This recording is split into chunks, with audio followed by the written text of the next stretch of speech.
شکسپیر 4 نوع زن سمی رو اونقدر دقیق شناخت که بعد از 400 سال هنوز داریم ازشون فرار میکنیم.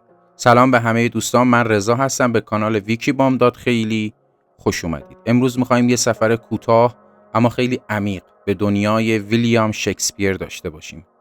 نه برای اینکه فقط از زیبایی زبانش لذت ببریم، بلکه برای اینکه ببینیم چطور 4 الگوی زنانه آسیبزا و سمی رو با چنان دقت روانشناختی توصیف کرده که انگار 400 سال بعد هنوز داریم توی زندگی واقعی باهاشون مواجه میشیم. وقتی اسم ویلیام شکسپیر میاد، معمولاً اولین چیزی که به ذهن میرسه زبان شاعرانه، عشق‌های تراژیک یا خیانت‌های سمی و دیالوگ‌های جاودانشه. اما چیزی که کمتر به اون توجه میشه اینه که شکسپیر یکی از تیزبین‌ترین مشاهده‌گران روابط انسانی در تمام تاریخ ادبیات بوده. اون نه فقط عاشقانه‌ها رو نوشته، بلکه الگوهای مخرب، کنترل‌های پنهان، بازی‌های روانی و آسیب‌هایی که آدما به هم وارد می‌کنن و با دقت نشون داده. جالب اینجاست که توی نمایشنامه‌های اون زنان همیشه قهرمان یا شرور مطلق نیستن، بلکه اغلب موجوداتی به شدت پیچیده که هم میتونن نور زندگی باشن و هم سایه سنگین مرگبار. شکسپیر هیچ وقت نگفت همه زنان خطرناکن یا مردها همیشه قربانی‌اند. اما وقتی با دقت به روابطی که خلق کرده نگاه کنیم، الگوهای تکرار شونده‌ای از رفتار سمی زنان رو میبینیم که انگار مستقیم از روانشناسی روابط قرن 21 بیرون اومده، یعنی همین امروز می‌خوایم 4 مورد از این الگوهای زنانه آسیب پذیر رو که شکسپیر با چنان عمق و ظرافتی ترسیم کرده بررسی بکنیم. الگوهایی که امروز هم با آنها مواجه میشیم. میتونن زندگی عاطفی، روانی و حتی گاهی جسم ما رو به شدت به خطر بندازن. این 4 نوع زن نه لزوما بد هستن، بلکه اغلب خودشون هم در دام الگوهای دردناک گذشتهشون گرفتارن. اما این گرفتاری مسئولیت ما برای موندن در یک رابطه مخرب رو از بین نمیبره. با من همراه باشید. مورد اول، زن. همه چیز مال من است. این زن معتقده که احساسات، انرژی، زمان، موفقیت و حتی هویت شریکش همگی منابعی هستن که باید به طور کامل به اون اختصاص داده بشه. معروفترین نمونهش لیدی مکبثه که در واقع مکبث رو نه با عشق، بلکه با تحقیر مردانگی و تهدید به قطع رابطه عاطفی به سمت جنایت هل میده. جمله معروفش اینه: آیا اینقدر ضعیفی که جرأت انجام آرزوهات رو نداری؟ یا میخوای تا ابد یه بچه ترسو بمونی؟ بخش تو پرده اول تو صحنه 7 این دیالوگ رو میگه. اینجا شکسپیر خیلی هوشمندانه نشون میده که یکی از قوی ترین ابزارهای کنترل روانی شرم زدگی مردان است. زن نوع اول به جای اینکه بگه من اینو ازت میخوام چون دوست دارم با هم موفق بشیم، میگه اگر این کارو نکنی یعنی مرد نیستی، دوستم نداری، ارزش منو نداری.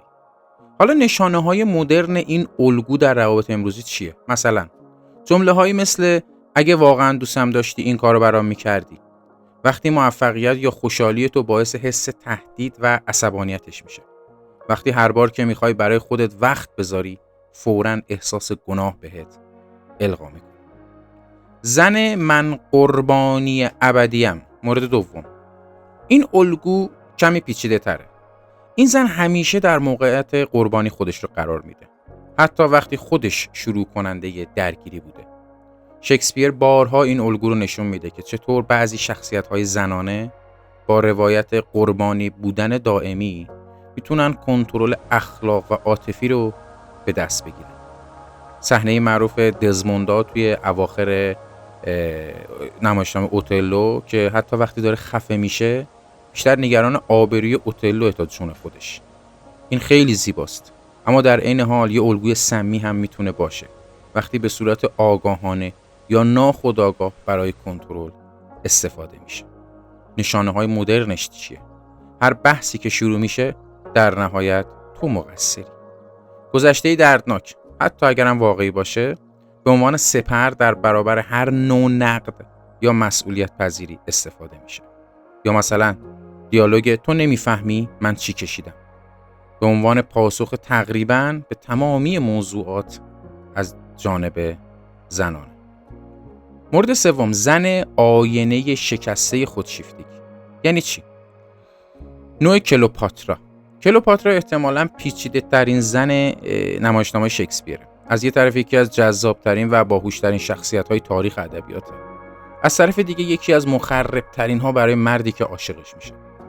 اون چی که کلوپاترا رو به شدت سمی میکنه تغییر مداوم قوانین بازیشه. آنتونی هیچ وقت نمیدونه دقیقاً الان باید چی کار بکنه تا کلوپاترا راضی بمونه. یه لحظه عاشقانه ترین زن دنیاست، لحظه بعد با تحقیر و تمسخر تمام دنیاش رو به سخره میگیره. بعد دوباره برمیگرده به حالت اول. این یکی از مشخصه های اصلی روابط با افراد دارای اختلال شخصیت نارسیستیک یا مرزیه که توی زبان لاتین BPD هم بهش میگن. شکسپیر جمله‌ای به شدت تلخ از زبان آنتونی میگه این زن مثل اقیانوسه، هر لحظه رنگش عوض میشه و من غرق میشم، اما هیچ وقت نمیفهمم عمقش کجاست. مورد چهارم، زن عدالتجو به قیمت نابودی همه چیز. این الگو کمتر شناخته شده است اما به شدت خطرناکه. زنی که عدالت و انتقام و حق به جانب بودن رو به هر قیمت، حتی به قیمت نابودی خودش، شریکش، بچه‌ها و کل خانواده ترجیح میده. ولومنیا شاید قوی ترین نمونه این مورد باشه. زنی که حاضره پسرش رو به مرگ بفرسته تا اصولش حفظ بشه. یا تامار که انتقامش اونقدر وحشیانه و بی‌حد میشه که عملاً همه چیز، حتی خودش، منهدم میشه. نشانه‌های مدرن این الگو تو جهان امروز چیه؟ مثلا من نمیتونم ببخشم چون این کار یعنی پذیرفتن بی‌عدالتی. اگر قرار باشه من اذیت بشم، همه باید اذیت بشن. تمایل شدید به مجازات به جای حل مسئله. یا تبدیل هر اختلاف کوچیک به یک جنگ تمام عیار اخلاقی، حقوقی و اجتماعی. شکسپیر به ما یادآوری میکنه که سمی بودن لزوماً به معنای شرور بودن نیست. خیلی از این زنها خودشون هم توی چرخه درد گیر کردن. خیلی هاشون واقعاً آسیب دیدن، واقعاً رنج کشیدن، واقعاً باور دارن که دارن از خودشون دفاع میکنن. اما نکته تلخ اینه که حتی اگر طرف مقابلت واقعاً آسیب دیده باشه، تو موظف نیستی درمانگرش باشی، قربانی بعدی باشی یا زندانی چرخه آسیبش بشی. شکسپیر با تمام زیبایی زبانش در نهایت این پیام سرد و واقع بینانه رو بهمون میده. بعضی آدما حتی اگه عاشقشون باشی، حتی اگه خیلی زیبا حرف بزنن، حتی اگه خیلی رنج کشیده باشن، میتونن برای سلامت روان و زندگیت به شدت مخرب باشن. و گاهی زیباترین کار عاشقانه دوری کردن محترمانه و قاطعانه است.